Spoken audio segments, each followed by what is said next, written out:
Christine Frizzau on Capitol Hill, where lawmakers are piling on the pressure for college campuses to take more aggressive action against what they see as growing anti-Semitism on college campuses. With more than 300 foreign students already having their student visas revoked, other lawmakers warn of a dangerous campaign to suppress free speech and silence any and all criticism of Israel. The latest chapter of the college campus crackdown playing out in videos like this, showing Tufts grad student Ramiza Osterk detained by ICE agents on the street. Hers followed the arrest of Mahmoud Khalil, both targeted for their roles protesting Israel's war in Gaza. Free Palestine! Their arrests prompting new protests. What about free speech? What about due process? Secretary of State Marco Rubio reportedly using AI to pull visas from students who appear, quote, pro-Hamas, implementing a strategy he called for as a senator. A foreign national on a visa who supports Hamas, that person's visa should be canceled and they should be removed from the country. At least 60 colleges already put on notice of anti-Semitism investigations by the Trump administration, with threats to pull funding, as it already did at Columbia, which has since agreed to make major changes. If universities refuse to follow the law, to address discrimination on campuses, and to support Jewish students, then they should not expect the support of the federal taxpayer. This Senate hearing focused on anti-Semitism on college campuses, which critics say has run rampant since Israel's war in Gaza began. Students have been physically threatened, spat upon, had their mezuzahs ripped from their dorm doors, even faced academic retaliation for their Jewish identity. Progressive lawmakers sounding alarm bells about students being labeled as pro-terrorist for protesting a war that's killed more than 50,000 people, the majority women and children. To attack the Netanyahu government for their outrageous activities in Gaza does not make one an anti-Semite. We are also learning the Trump administration is now considering decertifying certain colleges and universities they deem to be, quote, pro-Hamas, from being allowed to accept any foreign students. Those who attend with student visas are a major source of revenue, so blocking them could be detrimental. Officials say at least 6 people are dead and several are injured after a tourism submarine crashed in Egypt. It happened in the Red Sea, less than a mile off the coast of Hurghada, a popular beach town resort. Officials saying the vessel crashed during an excursion to see coral reef. Local authorities are investigating the cause of the accident and are in communication with the crew. ABC's foreign correspondent Tom Sufi Burridge is following the story. We have him here live. Tom, great to see you. What can you tell us about the victims and who was on board the vessel? Yeah, we know that all 6 of those killed tragically on board this submarine were Russian nationals, Stephanie. We know also that the accident happened just off the coast of Hurghada. Hurghada is a massive pool for tourists from right around the world, but particularly Russian nationals. I was there with my family last year, and you see these vessels going off. There are a lot of tours offered to tourists. We know from Egyptian officials that the accident happened mid-morning Egyptian time. We don't know why this submarine vessel effectively sunk, and then this operation to try and rescue as many people kicked in. About 30 were rescued from the vessel. We know that a lot of them were taken to local hospitals. We know there were 5 Egyptian crew on board the vessel or working as divers. They, according to Egyptian officials, had all the right qualifications. The vessel itself was properly licensed, according to Egyptian officials. But I think for Egypt now, an investigation is crucial because they need to reassure tourists that these type of trips are safe and that this type of tragic accident cannot happen again. I mean, it follows another incident back in November when a dive boat capsized and 11 people were declared missing or killed in that incident. So, you know, this is a massive tragedy, and Hurghada, I think, now will be carrying out this investigation to try and work out what caused this submarine vessel to sink. Absolutely tragic. And you mentioned that other incident that took place not too long ago. This obviously isn't the first time Egypt has experienced problems involving tourist boats. Britain's Maritime Accident Investigation Branch issued a warning about safety issues of Red Sea dive boats. Are there concerns that these waters are just too dangerous to be traveling on? Well, the Red Sea itself is calm. I mean, I've been diving in the Red Sea myself. I mean, there are currents. Whenever you go out on a boat, there is a risk. I mean, we also took a boat trip on our vacation to Hurghada this time last year. But I think, for the Egyptian authorities, tourism is a massive, massive pull. It's Egypt's biggest industry. It is a huge proportion of Egypt's overall economy. So I think, tourism, if tourists are going to keep coming to places like Hurghada, they want to be reassured that the authorities there are making sure these types of trips are safe, and therefore this investigation, I think, is crucial for the Egyptian authorities. The Russian authorities are also saying they'll conduct their own separate investigation because, tragically, all 6 of them, those people killed in this incident, were from Russia. Stephanie? A number of investigations underway. I found out about this funding being turned off while we were doing a measles simulation exercise.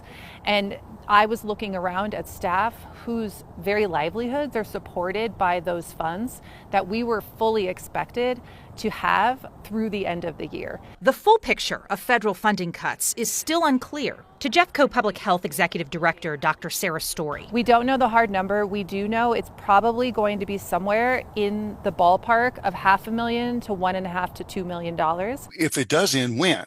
I've got staff, human beings, that could be impacted on this. And Larimer County Public Health Director Tom Gonzalez. We've been doing work all year, and we've been reimbursed up to January. So was February or March impacted? The Colorado Department of Public Health and Environment says 4 federal grants were terminated, a loss of about $200 million the state thought it still had to spend on getting COVID vaccines to high-risk or low-income vulnerable populations, addressing health disparities in minority populations and rural communities, and disease prevention programs. If we can't pay for this with funds promised from the federal government, it is the Jefferson County taxpayer who will foot the bill for these services that are legally mandated. COVID may not be what it once was, but it's not gone. And even more pressing is the next outbreak, already at Colorado's doorstep. We're preparing for a measles outbreak in Colorado. It has been in every surrounding neighboring state, so we know it's only a matter of time. This funding was meant for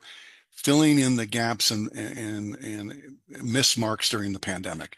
And we learned from those, which is so valuable, and we want to do better next time.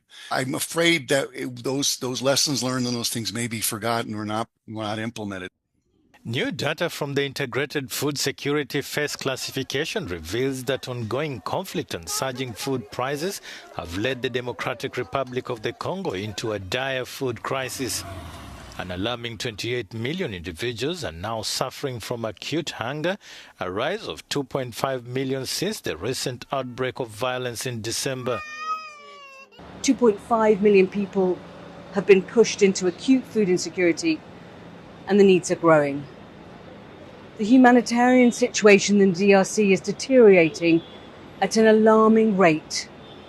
Families who were already struggling to feed themselves are now facing an even harsher reality. We have been able to resume operations in North and South Kivu, but we urgently need more resources and more funding. Recent findings show that over 2 million internally displaced persons are experiencing severe hunger, with an alarming 738,000 in dire circumstance IPC Phase 4. Peace is the #1 priority. Peace would allow us to continue farming, which would enable us to cater for our needs. The situation is particularly dire in the conflict-affected eastern provinces of DRC, where families have lost access to their livestock and livelihoods. Some of us have great needs. Many have become widows because a lot of men were killed. There is need to support the widows and orphans, because many lost their parents, many lost their husbands, and houses destroyed by bombs. WFP plans to reach 6.4 million people But with the projected funding shortfalls, it requires an additional $399 million to sustain operations until August 2025. Well, big cuts are coming to the Atlanta-based CDC. The agency is set to lose about 2,400 employees as part of a larger plan to downsize health agencies under the Trump administration. The entire Department of Health and Human Services is losing 10,000 jobs, and this comes after several top CDC officials left the agency earlier this week, and lawsuits over previous layoffs continue. Robert Kennedy Jr. says the restructuring aims to streamline operations across HHS. We're going to eliminate an entire alphabet soup of departments and agencies while preserving their core functions by merging them into a new organization called the Administration for a Healthy America, or AHA. We have two goals. The first is obvious, to save the taxpayer money by making our department more efficient. And the second is to radically improve our quality of service. Georgia Senator Jon Ossoff releasing a statement saying the Trump administration's war on the CDC continues with more reckless mass firings of thousands. This foolish attack on America's preeminent public health agency leaves Americans exposed to deadly outbreaks. The European Commission is calling on people across the EU to have enough food, water and essentials to last at least 72 hours in case of an emergency. The plan aims to prepare for a range of different threats, from floods and wildfires to pandemics, cyber attacks, or even a military conflict. Now, inspired by the Nordic nations and Germany, the strategy encourages households to create emergency plans and to stock up on basic supplies. In a social media video, an EU official showed her own emergency kit with canned food, water, a radio, and even playing cards, highlighting the importance of being prepared for 3 days. The EU also wants a Preparedness Day crisis training in schools and a strategy to ensure sufficient stockpiles of raw materials, generators and essential supplies. But member states have differing views. While Poland requires new homes to include shelters, others worry that the message could actually cause unnecessary fear. In Denmark, plans for a women's mandatory military service have been moved up by 2 years, with the first draft expected sometime next year.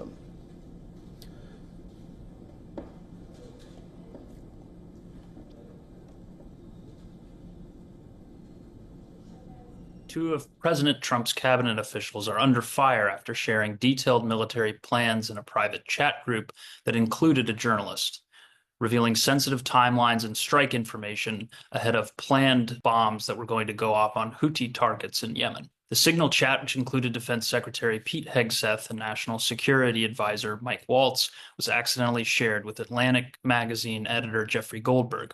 Hegseth's messages included strike launch times, targeting methods, and references to drones dropping bombs, information one national security lawyer called really scary. Cybersecurity experts warned the disclosures could pose serious risks to national security. Among the details shared were timestamps for F-18 strike launches, predicted bomb drop windows, and descriptions of trigger-based drone targeting. All sent while Goldberg was observing the text coming in on the Signal chat. Hegseth insisted later that no classified info was shared, but experts have disagreed with that assessment. National Security Advisor Waltz also texted battle damage assessment details following the strike, including the collapse of the building where the Houthi terrorist was allegedly identified. Experts say that kind of post-strike intelligence is considered classified. Waltz took responsibility, saying he built the chat group to coordinate operations, but claimed no war plans or sensitive details were leaked as a result. But the incident has raised alarm among experts who say the breach could have endangered national security information and violated classification rules.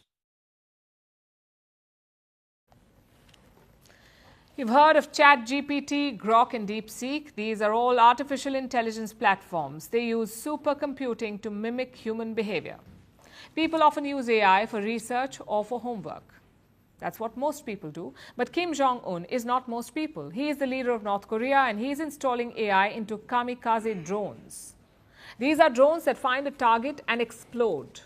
They're highly lethal. Equipping these weapons with AI is taking it to the next level. It's like giving the drone its very own brain. It can think, calculate, and act without human intervention. Imagine a weapon that does not need any human input. And Kim Jong-un wants thousands of these. So what exactly is he preparing for? Our next report digs deep.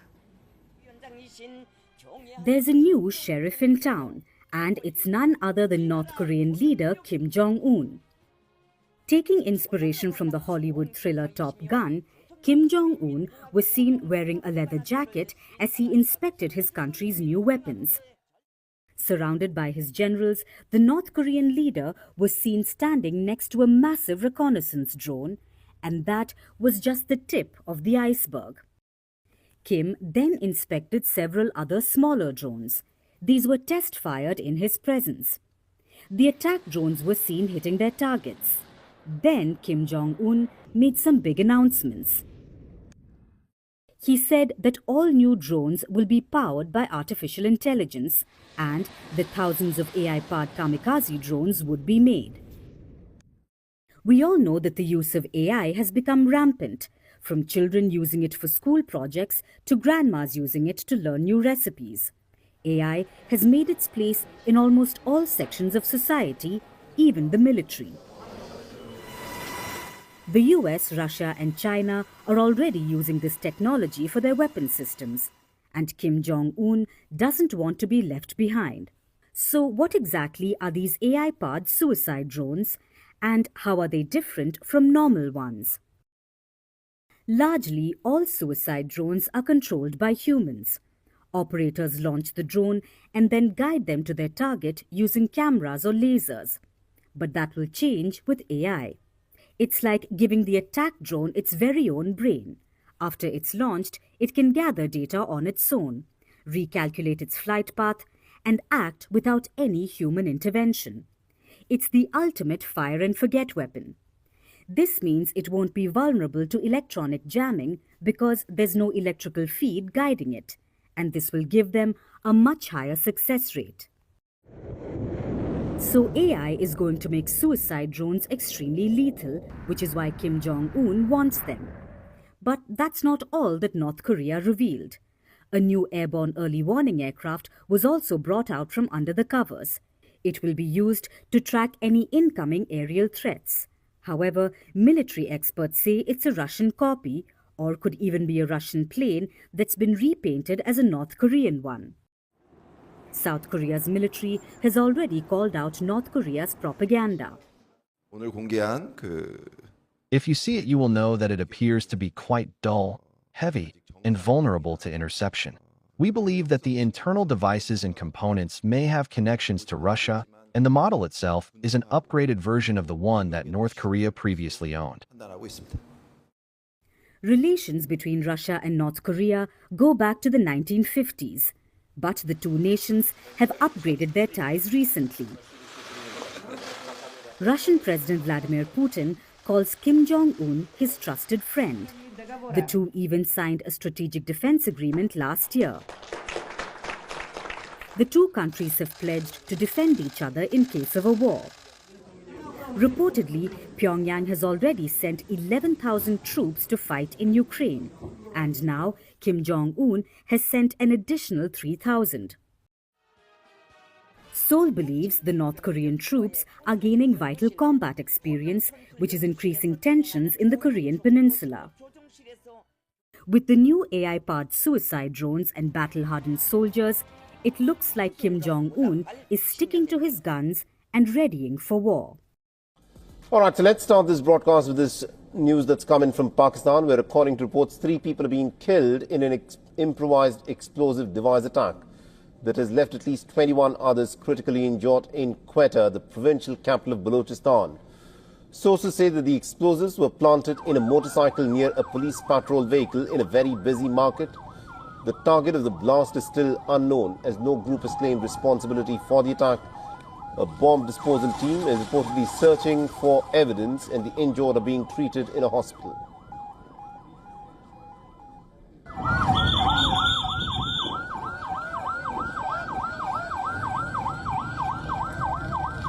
I was going to get medicine for my father's diabetes treatment when the blast occurred. Now, wherever I go outside, I will be fearful. What kind of life is this, where there is only fear? Why is this happening?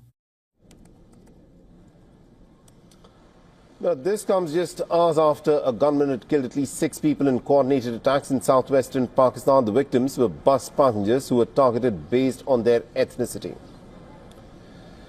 The militants targeted the passenger buses and security officials in multiple districts of Balochistan, killing at least about 5 non-local passengers and a security official. The police official said that dozens of militants stopped the passenger buses and identified non-local travellers before killing them. No group has claimed responsibility for the attacks, but the Baloch separatists in recent weeks have intensified attacks on security forces as well as the non-locals. Meanwhile, the Jafar Express that was attacked about 16 days ago by the Baloch separatists is back on track. The passenger train resumed its operations amidst tight security. On the 11th of March, the ethnic Baloch separatists had ambushed the train with about 450 passengers on board. In a 2-day-long siege of the passenger train, 21 passengers and 4 army personnel were reportedly killed by the separatist Baloch Liberation Army. The Pakistani army said that all 33 BLA members were killed after the incident.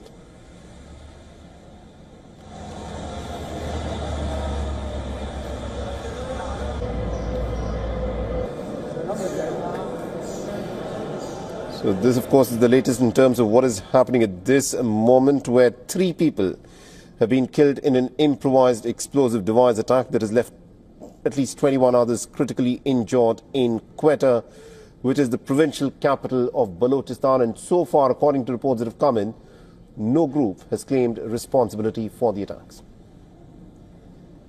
Vladimir Vladimirovich Putin. Но, вы знаете, это только на первый взгляд может кого-то удивить. И глубоко ошибочно полагать, что это какие-то экстравагантные разговоры новой американской администрации. Ничего подобного. На самом деле, такие планы у Соединенных Штатов Америки проявились еще в 60-е годы XIX века. Уже тогда американская администрация рассматривала возможность аннексии Гренландии и Исландии. Во время Второй мировой войны США разместили в Гренландии военные базы для защиты от захвата ее нацистами. А после окончания войны Штаты предложили Дании выкупить эти острова. Совсем недавно, по меркам мировой истории. Словом, речь идет о серьезных планах с американской стороны в отношении Гренландии. We now shift our attention to Iran's growing military capabilities and the concerns raised by the United States. Well, General Anthony J. Cotton, who is the head of U.S. Strategic Command, has warned about Iran's advancements in nuclear and missile technology. According to Cotton, Iran could potentially manufacture a nuclear weapon in as little as 1 week, in just 7 days. The general also highlighted that Tehran's ongoing work on space launch vehicles could drastically reduce the time needed to manufacture an intercontinental ballistic missile. Speaking during a hearing before the U.S. Senate Armed Services Committee in Washington, D.C., General Cotton explained that Iran's nuclear program continues to expand at an alarming rate. Cotton said that Tehran has increased its stockpile of highly enriched uranium and has deployed additional advanced centrifuges that can majorly cut down the time required to manufacture weapons-grade uranium. He also pointed out that this timeline has shrunk Iran's capability of building a nuclear weapons from 10 to 15 days earlier, which Iran would take to manufacture a nuclear weapon, to less than a week. That's less than 7 days.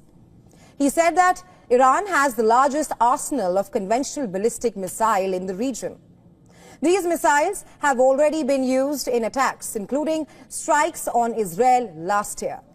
Just for a reminder here, on October 1st last year, Iran launched around 200 ballistic missiles towards Israel as retaliation for Israel's alleged assassination of Hamas, Hezbollah and IRGC leaders. Furthermore, Cotton said, Tehran has been supplying advanced conventional weapons to non-state militia groups across West Asia, leading to attacks on U.S. and allied personnel and interests. General Cotton also spoke about Iran's advancements in space technology, specifically the development of the Simorgh satellite carrier rocket. This two-stage liquid-fueled rocket, he said, has technological similarities to an ICBM and could have a range of approximately 4,000 kilometers, while carrying a payload of around 1,000 kilograms.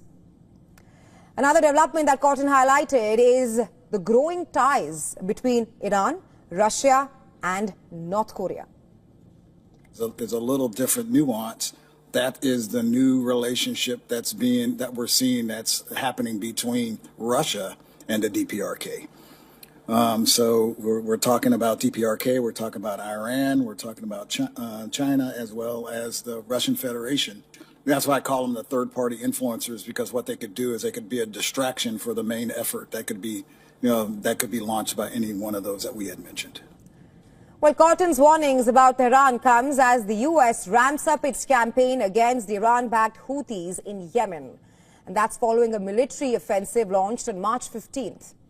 U.S. President Donald Trump has clearly said that any attack by the Houthis would be viewed as an attack by Iran itself against the U.S.